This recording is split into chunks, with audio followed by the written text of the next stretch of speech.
Toshkent shahrida Sharq filologiyasining dolzarb muammolari mavzusida xalqaro ilmiy-amaliy konferensiya bo'lib o'tdi.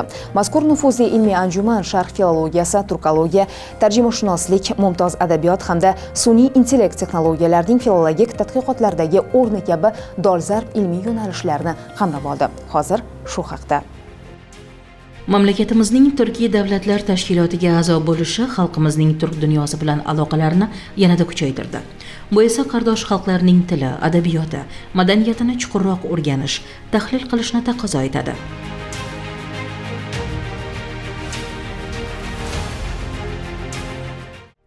Ushbu konferensiyamizning asosiy maqsadi umuman Sharq filologiyasi bo'yicha so'nggi yillarda qo'lga kiritilgan va so'nggi davrlarda va ayni damda amalga oshirilayotgan ilmiy tadqiqot yangiliklarini o'zaro almashish, o'zaro muhokama qilish, har bir olimlarimizning qo'lga kiritgan ilmiy yangiliklarni o'zaro bir-birimiz bilan baham ko'rish kabi masalalarni o'z ichiga oladi. Konferensiyaning asosiy maqsadi zamonaviy globallashuv sharoitida Sharq xalqlari, xususan Turkiy tilli davlatlarning mushtarak tarixi, tili, adabiyoti va madaniy merosini ilmiy asosda tadqiq qilish, innovatsion texnologiyalar yordamida filologik tadqiqotlarni rivojlantirish hamda ilmiy natijalarni xalqaro miqyosda ommalashtirishdan iborat.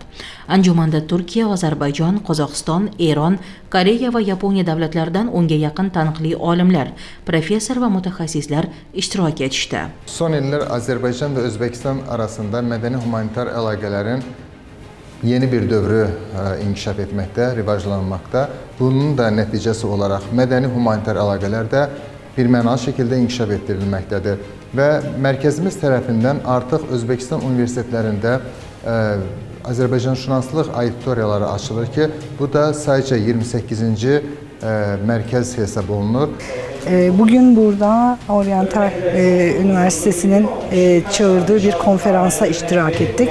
Timurlular dönemi kaynakları üzerine konuştuk. Konuşmamın yani maruzamın temeli Timurlular dönemindeki kaynakları 9 bölüme ayırıp hepsinin birbiriyle olan ilişkisinden bahsettim ve günümüzde artık Türkiye'de savaş alanı arkeolojisi çalışılıyor. Burada da Timur arkeolojisi çalışıyoruz.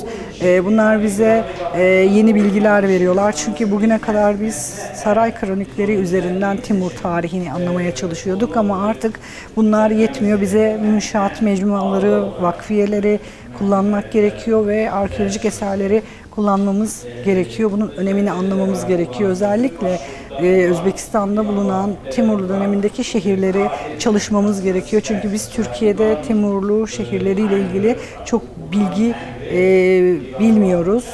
Ben son 10 yıldır Timur şehirleri üzerine çalışıyorum. Daha bunu genişletmek ve dünyaya anlatmak gerektiğine inanıyorum. Dolayısıyla bugün burada çok güzel bir program yapıldı. Dünyanın her yerinden akademisyenler var. Bize bu fırsatı verdikleri için Oriental Üniversitesi'ne de ayrıca teşekkür ediyorum. Öğrencilerine de teşekkür ediyorum. Konferensiyada Turkiy tillarining tarixiy taraqqiyoti va yozma manbalari, Turkiy og'zaki va yozma adabiyot, mifologiya va etnomadaniyat, klassik matnlarni zamonaviy o'zbek tiliga tarjima qilish muammolari va istiqbollari, Sharq adabiyotini xorijiy tillarga tarjima qilish, fors, tojik va o'zbek mumtoz matnlarini o'rganish, Sharq filologiyasi va sun'iy intellekt, til va adabiy merosni o'rganishda yangi texnologiyalar kabi mavzularda olib borilgan va borilayotgan tadqiqot ishlari haqida yangi ma'lumotlar berildi. Bu konferensiya o'z oldiga bir qancha maqsadlar qo'yishini aytdik. Shu bilan birgalikda mana shu maqsadlarni, mana shu yangiliklarni, qo'lga kiritilgan yangiliklarni amaliyotga joriy qilish bu asosiy maqsadlardan, vazifalardan hisoblanadi. Shulardan biri mana labbay degan javob bo'ladi, mana shu markazning ochilishi.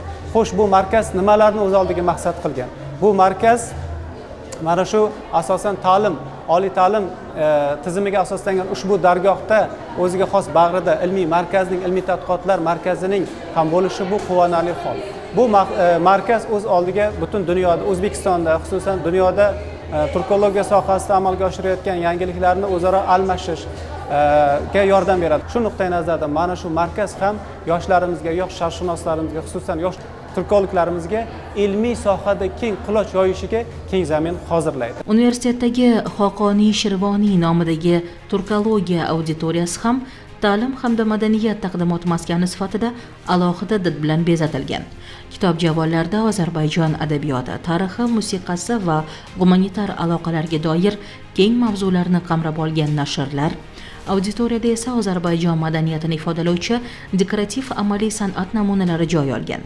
Ozarbayjon musiqa an'analarini aks ettiruvchi tor, kamancha va qaval kabi milliy cholg'u asboblari auditoriyaning madaniy qiyofasini yanada boyitib, bu maskanni talabalar uchun ham ma'naviy hamda ma'rifiy markazga aylantiradi. Bu yangi ta'lim va madaniyat maskani Ozarbayjon-O'zbekiston do'stligi, qardoshligi va gumanitar hamkorlikni kuchaytirib, ikki davlat orasida davomli madaniy aloqalar rivojiga hissa qo'shadi.